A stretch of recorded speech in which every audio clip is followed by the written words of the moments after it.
Remember the Veracruz? Well, that was Hyundai's first attempt at an upscale three-row crossover. And now look how far they've come. This is the first ever 2020 Palisade. Hyundai Kia has a new 1.2 SUV punch that is shaking up the status quo. For a couple of vehicles that have just recently launched, sales are impressive. The Hyundai Palisade and Kia Telluride have arrived with impeccable timing to disrupt the three-row segment with a winning combination of fresh styling, lots of room, and robust features at a bargain price. A base front-drive Palisade can be acquired from the low 30s, while a range-topping Limited with all-wheel drive checks in at $47,500. In my over 2 decades of test driving Hyundais, I don't recall them ever sending me a model that wasn't their highest trim level. But that's not the case here. This is the Palisade SEL, the mid-trim. And the amount of features per dollar here is remarkably strong. I mean, this is definitely going to give their competitors some heartburn. If this SUV had a luxury badge, it would cost at least $60,000. But instead, it checks in at only $43,205, exemplifying Hyundai's more for less mantra. The cabin looks and feels especially rich. It's impeccably conceived, and the features are off the charts.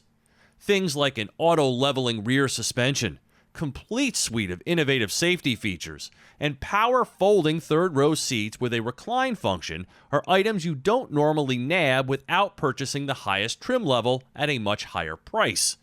The SEL receives almost all of the conveniences of the Limited model, with just a few notable exceptions: a heads-up display, surround view monitor, and panoramic roof, all of which are exclusive to the top dog. Hands-free liftgates can be, well, handy.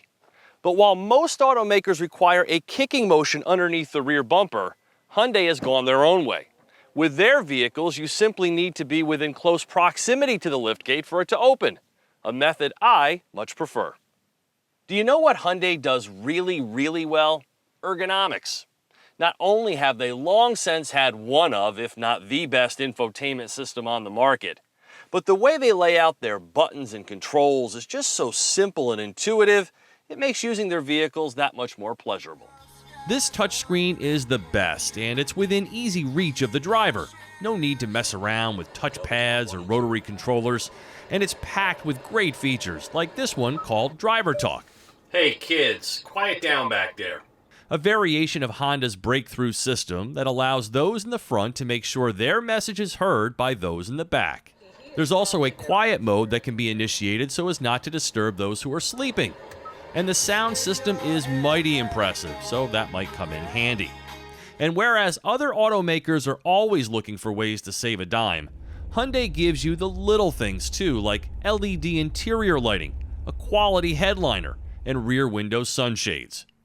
The wireless charge pad is concealed within the spacious center console with cool cup holder rings, and the instrument cluster is also very high-end. The only oddity is that there is no sunglasses holder up above, just a conversation mirror. The Palisade may play in the midsize segment, but it really feels more like a large SUV from within here. Second-row legroom best competitors like Pilot, Pathfinder, and Explorer. The third row is also large for its class, and the kids are going to love this. There are 7 USB ports throughout. It's big, and functionality is high. The second row seats slide and recline. There's a button that moves them out of the way to access the third row, and these way-back seats are adult usable and feature power recline and a very cool vent design with different settings to make sure that no one gets carsick. All very impressive. And then the cargo area has a nice deep storage area under the floor and lots of room in total, no matter how you configure it. From behind the wheel, the 3.8 V6 and 8-speed auto provide very smooth operation and satisfactory power delivery of 291 horsepower and 262 pound-feet of torque. And the drive mode system is brilliantly easy and smart with an actual smart setting that automatically adjusts all vital systems to suit your current driving style. An all-wheel drive lock mode is also a nice get if things get tricky in the snow or out on the trail. Now, it's not the quietest cabin in the world, but it's suitable, and the ride quality tends to be just a tad harsher than I prefer. I did average nearly 26 mpg, which is remarkably good, besting the EPA estimate of 21 by a wide margin. All told, it's a pleasant drive with enough precision built into the controls to imbue it with a luxury persona. And this is how you do a push-button shifter. Simple. Towing is maxed at 5,000 pounds. Now, I will say that I much prefer the look of the Telluride. The Palisade's grille does nothing for me. And with them being so similar, I'd probably lean Kia, though this Sierra Burgundy paint is killer. Either way, Hyundai is going to sell a lot of these. It's a stellar product at an even better price. For TestDriveNow.com, I'm Steve Hammis.